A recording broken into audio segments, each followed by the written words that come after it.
And what really clinched it for me when I spoke to one of your guys was the hedging, because it never ever even occurred to me that you could do something like that. The less you know about Forex trading, the better you're going to do at this. I mean, I look at it as a business, so I just treat it as a business, and you operate it like a business, it'll pay you like a business.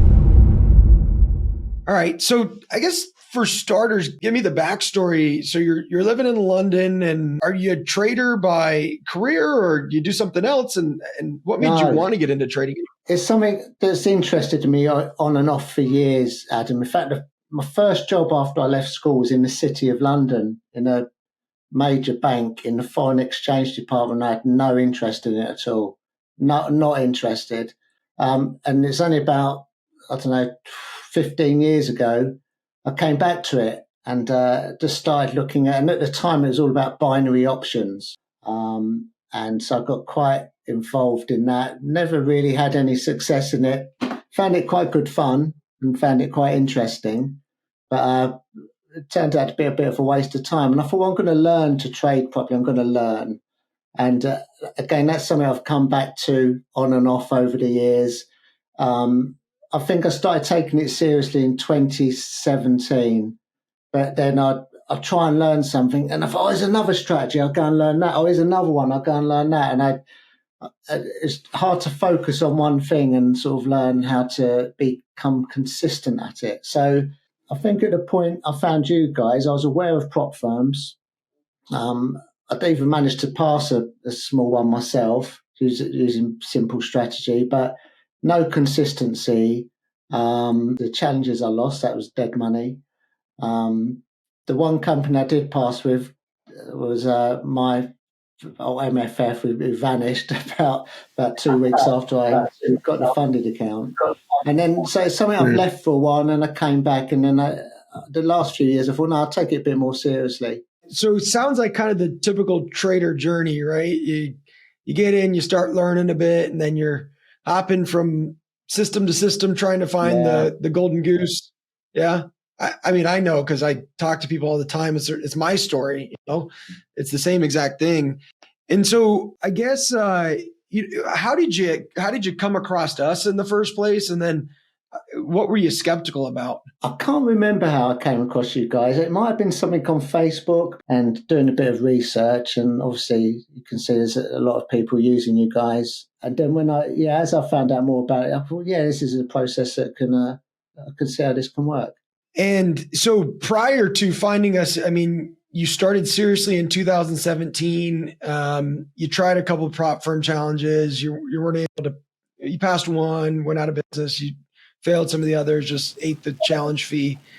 And then I guess, what is it that finally made you say that, hey, because there's a lot of trading guys online, right? A lot of people telling their strategy and they got the next best thing. And then, so it's normal to be skeptical. I guess, what was it that made you decide that, hey, you know what, I'm actually going to take the plunge, which is nerve wracking at times, to actually sign up, pay the money. And you look out in the prop firm space, and there's loads of companies offering these challenges now. It looks very competitive. I mean, when I first looked at them, you had to do it in 30 days. You had to do this, you had to do that. They're all competing with each other now. It seems, I know there's a few rogues out there, but generally it's sort of, the space seems to have opened up. There seems to be a lot of competition. I don't even know where I'd heard about Titan, but somehow it was in my brain somehow. I recognised there was going to be a big support network. I realised there's going to be a group where I'd get a coach. My coach John's been very responsive. He's great. And then there's that community where you're collating information from people who are actually doing it, getting unfiltered, genuine information from people who are trying to do the same thing you want to do. So to get all that, I didn't even, and what really clinched it for me when I spoke to one of your guys was the hedging, because it never, ever even occurred to me that you could do something like that. And I thought, you can do phase one. He goes, no, you could do phase two as well. I said, but then you go into no, you can do funded as well, so that you could hedge all those stages. And that was a bit of a game changer, really.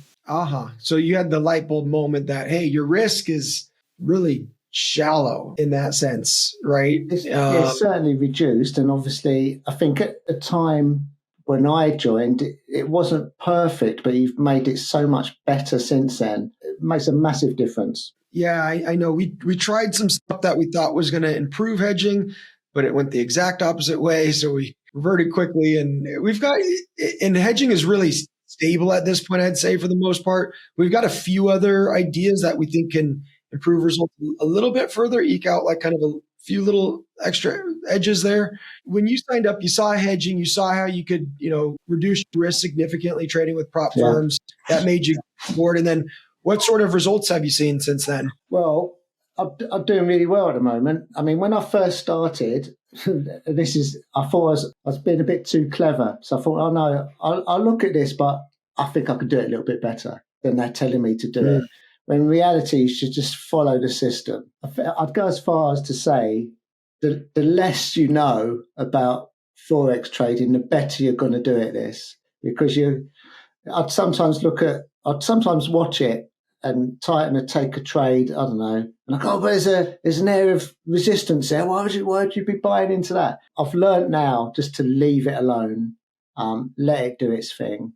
And of course, with having a few licenses, having a few of them run at the same time, it takes away that focus on what's happening in one instance. You go, well, I've got a basket of these going on at the moment, so I don't really care. That's doing all right, that one's doing all right, that isn't.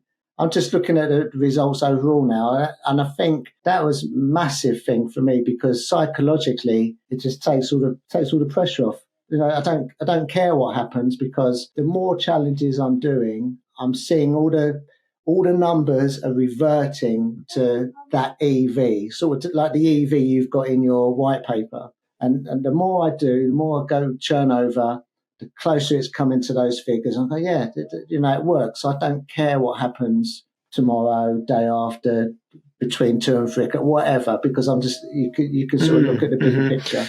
I think we spent over $2 million at this point, like developing the system and testing it and just like having, thousands of people run through it at this point, and still people think, you know what, I can do it better, right? No, I don't know. Yeah, I'll put my hands up to that.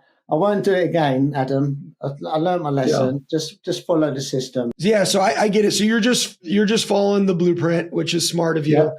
And you're taking 100K challenges, and how many at a time are you taking? Yeah, I only do 100K challenges. So I think when I joined, I got 10 licenses. I bought another 5. I referred someone, got another 3. So I've got 18 licenses at the moment. So I started in October last year. I did waste a bit of time. I had a month where, and I'm probably not the only person who did this, but it became a big thing about overhedging. And overhedging the challenge is to make a profit if you lose, which is great. But then I got a little bit sidetracked. Well, I'm just going to lose challenges all the time and get an income just from overhedging. But obviously, it's easier just to let it run as it is. So I had a big Christmas I kind of had off. And then 7th of January, I had a reset. Okay, right, just stick to the plan, stick to the blueprint. You know what you've got to do. And so I thought, maximize these licenses. You've paid for these licenses. There's no point leaving them sitting there gathering dust. Maximize them. So I've just been running them all. And at the moment, I'm still sitting on $1 million of funded accounts at the moment. I've got past 2 today. So wow. I just keep going like that. Just keep going. I was working on a contract last year. The contract came to an end in December, and I thought, I'm going to make this work as a business in 2025. That's all I'm going to do. I'm not going to have a plan B. I'm just going to do this and make it work. Cool. So you're not doing your contracting work anymore? Or? I don't need to. I don't need to because it's this is going for now. Touch wood. And this is going really well, so I'm just going to focus on this. I've got a little plan in my head I'm thinking of scaling up and just seeing how it goes. Yeah, that's great. So, that's pretty cool that you've been able to make a, livable income trading it so far this year. And it sounds like now you have this base of 10, 100K funded accounts. That's great. So you should be able to, have a lot of opportunities to pull profits from them on a more regular basis at this point. Yeah, hopefully, yeah, and just like you guys suggest, and not being greedy, just sort of gently milk them over time, down to the radar. So yeah, So happy for you, Andy. That's really thank a awesome story, especially for how long you kind of been, well, dabbling at trading, and then 2017 getting serious. Still, that's 8 years ago, you know? yeah. There's big gaps in that, Adam, because I'd get fed up with it and I thought, oh, I'm going to leave it. I'd leave it for a year, and then sort of come back and go, let's have another look at this. And as I get older, I get a bit more patient and more disciplined. So I'll try. Cool. So, kind of the last few questions as we wrap up here. I guess first off, would you recommend Blue Edge Financial and Titan X? And if so, who would you recommend it to? I would recommend it to people who are interested. I mean, I look at it as a business, so I just treat it as a business, and you operate it like a business. It'll pay you like a business. It's like any other. I mean, I haven't had any problems yet with payouts, but it will happen. I think it's like any business. You could set up any kind of business, and one day a customer's not going to pay you, or their check's going to bounce, or something. So I know something will happen at some point. But if you just follow the blueprint, treat it like a business, do the work, keep putting the effort in, and then you can't really fail at it.